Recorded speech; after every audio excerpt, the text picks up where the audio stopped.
Coucou tout le monde, on se retrouve aujourd'hui dans une nouvelle vidéo que je voulais vous faire depuis un petit bout de temps mais je ne savais pas trop comment la faire puisque, vous l'avez vu dans le titre, c'est les sujets tabous en équitation. Je voulais vous en parler puisque pour moi je ne vois pas forcément en quoi ces sujets devraient être tabous, mais ça l'est pour plusieurs raisons que je vais évoquer. J'ai pris 4 sujets qui pour moi sont les plus sujets à être tabous en fait. En fait c'est des sujets où les gens soit ne veulent pas en parler, soit ça amène à des débats d'une ampleur énorme. Du coup tout le monde préfère se taire et faire comme si de rien n'était pour ne pas avoir voilà, les opinions de tout le monde, parce que tout le monde pense savoir mieux que tout le monde et ça amène voilà, des conversations stériles en fait. Donc pour commencer, le premier gros sujet c'est l'argent. Que ce soit au niveau aussi YouTube ou pas, quand le fait que les youtubeuses ne veulent pas dire l'argent qu'ils gagnent sur YouTube, ou aussi le fait, le prix d'achat d'un cheval. Généralement, beaucoup de... je dis youtubeurs, mais ça englobe youtubeurs, youtubeuses, filles, garçons, machin, on va pas aller chercher plus loin. La plupart ne vont pas donner le prix du cheval parce que déjà de 1, ça ne regarde personne les moyens qu'ils ont mis. Mais pour d'autres personnes, par exemple, une fille va acheter un cheval qui pourrait me correspondre. J'aimerais plus ou moins savoir le budget de ce cheval-là pour que moi-même je puisse voir quelle sorte de budget il me faudrait pour plus tard. Mais ça voilà, c'est quelque chose, peu de personnes le disent. Mais d'un côté aussi, à cause de YouTube, si on dit qu'on a acheté un cheval un petit peu cher, par exemple si on a mis plus de 5-6 000 € dans un cheval, on va être traité de pourri gâté, de bourge et de riche. Alors qu'en fait, non, chacun a l'argent qu'il a, les moyens qu'il a. Voilà, il y en a, ils ont envie de faire un crédit pour acheter le cheval de leur rêve. Bah, très bien, en fait, chacun fait ce qu'il veut avec son argent. Mais voilà, les gens ont un gros problème avec ça. C'est comme par exemple sur Facebook, quand tu vas voir les annonces pour les chevaux à vendre, très peu mettent le prix directement. Et je trouve ça un peu dommage. Parce que voilà, moi je ne suis pas en recherche active pour acheter un cheval. Du coup, je me vois mal envoyer un mail, enfin un message aux personnes pour leur demander le prix du cheval, sachant que je ne vais pas l'acheter. Mais moi, c'est pour avoir vraiment une idée de la somme qu'il me faudrait pour acquérir tel ou tel cheval. Et voilà, ça c'est quelque chose qui est compliqué. Ça se change un petit peu dans beaucoup de vidéos sur YouTube qui est apparu sur le coût d'un cheval, mais à l'année, au mois, au trimestre, à ce que vous voulez. Voilà, je trouve qu'il y a beaucoup plus de vidéos qui parlent maintenant pour montrer ce que coûte réellement un cheval, pas à l'achat mais à l'entretien. Et ça voilà, ça se démocratise un petit peu, ça va. Mais même la plupart du temps, les gens ne disent pas exactement ce que eux ils payent, mais ils font des tranches plutôt larges. Donc ça peut être pas mal pour avoir une idée. Mais voilà, après ça reste quand même, dès qu'on parle d'argent, on dit rarement les chiffres exacts en fait. C'est un petit peu, on tourne un petit peu autour. Et ça c'est aussi pareil pour le matériel. Lorsqu'on achète du matériel de bonne marque, de bonne qualité, généralement on ne dit pas le prix, alors que par exemple si j'achète une selle, je sais pas, Forestier, de Vuku, Antares, voilà, je ne vais pas forcément vous dire le prix, je vais juste vous dire qu'elle coûte très cher. Par contre si j'achète une selle Fugenda, je vais vous dire elle m'a coûté 400 €. Voilà, donc il y a aussi un problème au niveau, j'ai l'impression, alors il y a les gens qui vont se la péter, qui vont se vanter d'avoir les moyens de s'acheter des belles choses, et d'autres qui voilà, sont plus sur la réserve, des critiques d'avoir mis autant dans du matériel ou de ne pas vouloir passer pour un riche en fait, si on peut dire ça comme ça. Donc voilà pour ce sujet de l'argent. N'hésitez pas à me dire dans les commentaires pour les 4 sujets si vous êtes plutôt d'accord avec moi ou pas, voilà, qu'on en discute. Parce que pour le coup, c'est pas tabou avec moi, donc Voilà, je suis ouverte à toutes les croyances, enfin je sais pas comment dire ça, genre vous pouvez penser ce que vous voulez, moi voilà, je ne suis pas extrémiste si on peut appeler ça comme ça. Donc sujet numéro 2, sinon la vidéo va être beaucoup trop longue, c'est au niveau du matériel, mais ça peut aussi le faire entre guillemets pour les chevaux. Je m'explique. J'ai moi-même fait une vidéo par laquelle je trouvais la surconsommation équestre, voilà, qu'on achetait énormément de choses. Moi la première, hein, j'ai 40 000 tapis qui ne servent à rien, mais voilà. Et d'un côté, vous êtes d'accord avec moi dans le fait qu'on achète beaucoup de choses qui ne servent pas forcément, ou en tout cas avoir plein de tapis c'est bien, on s'en sert des tapis mais pas tous en même temps. Donc voilà. Mais d'un côté, quand on demande les vidéos que vous voulez sur YouTube, c'est toujours des hauls, des unboxings. Mais le problème, c'est que du coup, si vous voulez qu'on vous montre ce qu'on a acheté, on doit acheter.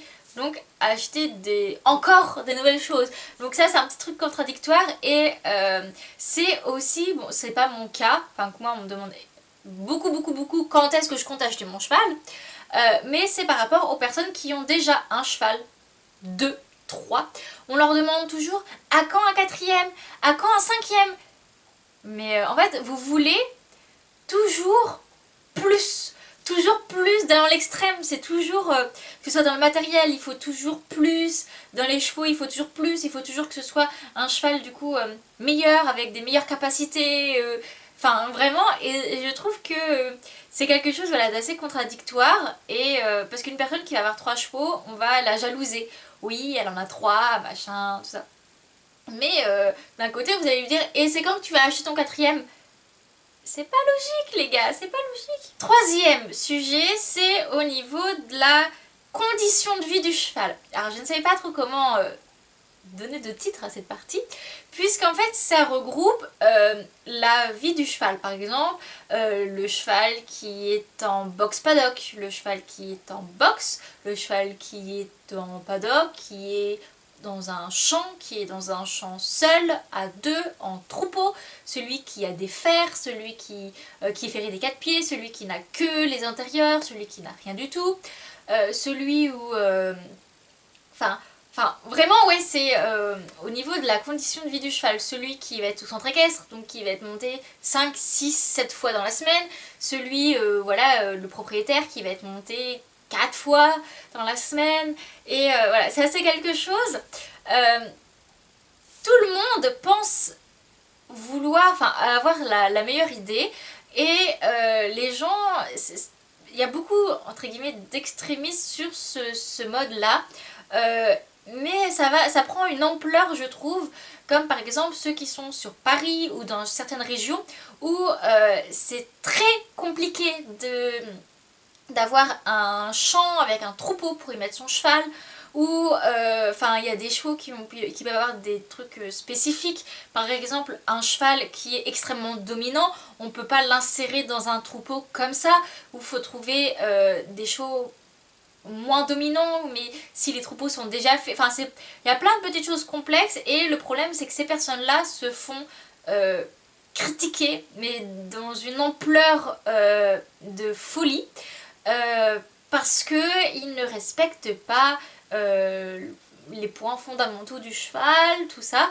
Mais le problème c'est que il faut différencier les personnes qui entre guillemets n'en ont rien à faire, qui pour eux le cheval peut rester 24 heures au box, c'est pas un problème, et ceux qui essayent de faire le maximum pour leur cheval mais qui peuvent pas toujours y arriver, que ce soit aussi une question financière, une question... Enfin, il peut y avoir plein de choses qui font que, et moi je trouve ça un petit peu dérangeant de mettre tout le monde dans le même panier. Elle, c'est une mauvaise propriétaire, son cheval est ferré des intérieurs, oh là là, son cheval il dort la nuit en box, voilà, ça c'est quelque chose, et je pense que j'aurai du mal le jour où j'aurai mon cheval à vous dire si il est ferré, si il vit pas en troupeau, parce que il y a ce jugement là. Voilà, c'est oui, un cheval ne doit pas rester enfermé dans un box, oui, il faut qu'il ait ses congénères, tout ça, mais voilà, il faut pas non plus qu'il y ait dans l'extrême de ne vouloir que ça, à défaut de critiquer les gens pour tout et pour rien. Quatrième sujet, c'est au niveau du travail du cheval.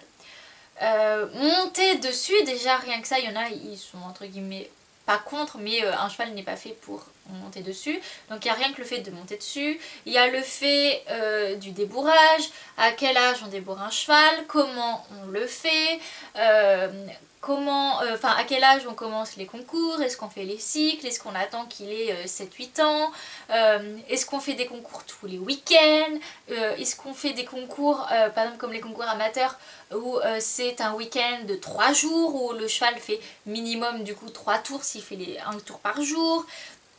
Est-ce que on le monte tous les jours? Est-ce que comme les chevaux de club, ils vont être montés 2-3 fois par jour? Est-ce qu'il faut sauter qu'une seule fois dans la semaine, une fois toutes les 2 semaines? Ou on peut sauter 3-4 fois dans la semaine? Est-ce qu'il faut sauter tout le temps, faire enchaîner des parcours de 1 mètre? Ou il faut juste faire des barres au sol de temps en temps? Il faut que ton cheval ait des jours de repos dans la semaine? Ou non, que ton cheval fasse des balades mais pas que des trottings? Ce genre de choses là. Est-ce que tu mets des enraînements à ton cheval? Le mort que tu mets à ton cheval, est-ce que tu mets un mort à ton cheval, enfin, tout ça, c'est quelque chose d'extrêmement tabou parce que, encore une fois, il n'y a pas forcément de méthode beaucoup mieux qu'une autre, de façon de faire, un nombre de concours qu'il faut faire dans l'année, il n'y a pas ce truc-là. Et il y a quand même des gens qui vont croire qu'ils savent mieux que tout le monde en fait et qui vont rendre ces sujets tabous de le fait de dire bah moi je monte mon cheval tant de fois par semaine, tant de fois on fait du plat, on saute, je suis en concours tous les week-ends. Tu peux te prendre plein la gueule en fait. Et ça revient aussi à un truc contradictoire. Il ne faut pas que tu ailles tous les week-ends en concours pour ton cheval, mais d'à côté, sur YouTube, toi, on te demande des concours, des vidéos concours tous les week-ends. Et en fait, il y a plein de trucs comme ça que tellement qu'on ne sait pas comment faire, bah des fois, juste, on ne fait pas. Juste parce que on sait ça va être jugé, ça va être, on n'ose pas l'aborder. Voilà, c'est quelque chose de compliqué.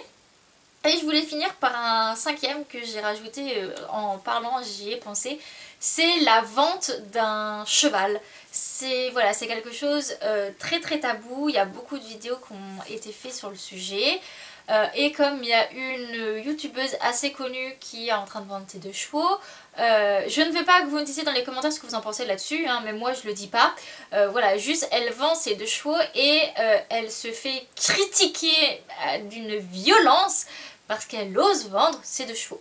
Alors qu'on soit d'accord avec elle, qu'on aurait fait pareil ou non, voilà, clairement c'est pas le sujet, je ne veux pas savoir, vous n'aurez pas mon avis dessus. Juste que, est-ce qu'on a besoin de critiquer quelqu'un parce qu'elle ne fait pas ce qu'on aurait souhaité ou ce qu'on aurait fait nous-mêmes? Non, la personne elle nous a rien demandé, elle veut juste vendre ses chevaux, c'est tout. Et le problème voilà c'est... comment je pourrais dire ça, si tu veux acheter ton cheval, par exemple moi je veux acheter un cheval, bah il va falloir que quelqu'un vende son cheval pour que j'achète un cheval. Comme je ne compte pas acheter un très jeune, je ne l'achèterai pas dans un élevage. Donc généralement il aura eu un propriétaire particulier, pas un éleveur, pas un centre équestre ou je ne sais quoi. Mais du coup voilà, si je veux acheter un cheval, bah il faut que d'autres personnes vendent leur cheval. Ça me paraît un peu logique, mais le problème c'est que les gens n'y pensent pas. Par exemple, voilà, la personne vend ses 2 chevaux. Elle les vend, elle a ses raisons. Quelqu'un qui veut rechercher un cheval et que ce cheval-là correspond à ses critères, bah, il va être bien content d'acheter ce cheval-là. Bon après, le problème des personnes qui vont acheter ces chevaux-là, c'est qui vont avoir la notoriété du cheval, puisque le cheval, les 2 chevaux même, sont connus sur les réseaux sociaux. Et à partir de là, je ne sais pas si je me verrai acheter un cheval connu sur les réseaux sociaux à cause ou grâce à son ancienne propriétaire. Mais bon, ça c'est un autre sujet. Mais du coup voilà, en fait il y a une multitude de sujets qu'on préfère ne pas aborder en équitation, comme les éperons ou le stick, les enraînements, j'aurais pu en parler également, que on ne préfère juste ne pas en parler, juste passer à côté, parce qu'on sait que ça va être mal vu. Si par exemple moi ça m'arrive de donner des coups de cravache à Miss, des fois je me sens obligée de les enlever d'une vidéo séance, parce que ça va être reproché, ça va mettre, on va me le critiquer. Alors que oui, il y a des coups de cravache qui servent à rien. Il y en a d'autres, c'est placé derrière la jambe, c'est pour ne pas tambouriner dans ton cheval toute la séance. Mais le problème, encore une fois, voilà, c'est compliqué. Voilà, comme des personnes qui, des fois, montent sans mort, dès qu'elles mettent un mort, c'est «Ah, tu remets un mort à ton poney!» Oui, elle fait ce qu'elle veut, ce n'est pas de la maltraitance en fait, si on peut dire ça comme ça. Et le problème voilà, c'est qu'il faut faire attention aux moindres faits et gestes, qu'on soit sur les réseaux sociaux, comme là sur YouTube, sur Instagram, Facebook ou ce que vous voulez, mais également dans la vraie vie, parce que maintenant, soit on te le dit en face, soit on te le dit pas en face, mais je sais que dans certains centres équestres, ça critique sur notamment les propriétaires, parce que c'est eux qui ont plus d'impact sur la vie des chevaux, que les cadets de club n'ont pas forcément d'avis à donner sur les conditions de vie des chevaux de club, mais voilà, qui se font critiquer pour des choses qui pour moi n'a pas lieu. Si la personne elle a acheté son cheval de 20 000 euros, bah tant mieux pour elle, enfin c'est génial. Voilà, c'est si par exemple elle veut que son cheval soit rentré la nuit, bah très bien, son cheval sera rentré la nuit. En fait il n'y a pas de... Chacun fait ce qu'il veut avec son cheval, tant que ça reste dans le respect du cheval, et encore là on peut savoir qu'est-ce que c'est que le respect du cheval, si c'est de le mettre en troupeau, de ne pas l'enfermer dans un box, voilà. Mais tant que la vie du cheval vraiment n'est pas engagée, bah la personne, si elle veut mettre un noseband, si elle veut mettre des éperons, ou si elle veut aller en concours 2 fois dans le mois, bah il y va en fait, genre voilà. Je vais pas continuer parce que sinon cette vidéo va être beaucoup trop longue, mais vous avez un aperçu de ce que je pense sur ces sujets tabous. Dites-moi ça de coup dans les commentaires si vous trouvez ça tabou ou pas. Si, imaginez, vous achetez un cheval, est-ce que vous serez capable de dire le prix que vous l'avez acheté, ou combien de fois vous allez sauter avec dans la semaine, ou ce genre de choses là. N'hésitez pas à le dire en commentaire. Voilà, c'est des sujets que je trouve très intéressants à aborder, puisqu'ils sont très peu abordés vu que les retours sont souvent négatifs. Donc voilà, et aussi du coup je préfère le préciser, s'il y a des commentaires que je trouve pas construits, négatifs, dans le but de critiquer, comme je dis qu'il ne faut pas le faire, ils seront tout simplement supprimés, hein. Je vais pas me prendre la tête là-dessus. C'est justement une vidéo sans prise de tête pour parler de sujets tabous, donc voilà, moi, une chose qui n'est pas tabou, c'est je supprime les commentaires lorsqu'ils n'ont rien, ils n'ont pas lieu d'être, quand ils sont haineux. Donc voilà, et bien on va se retrouver dans les commentaires pour qu'on puisse parler de tout ça, et moi je vous dis à demain pour une nouvelle vidéo. Bye bye!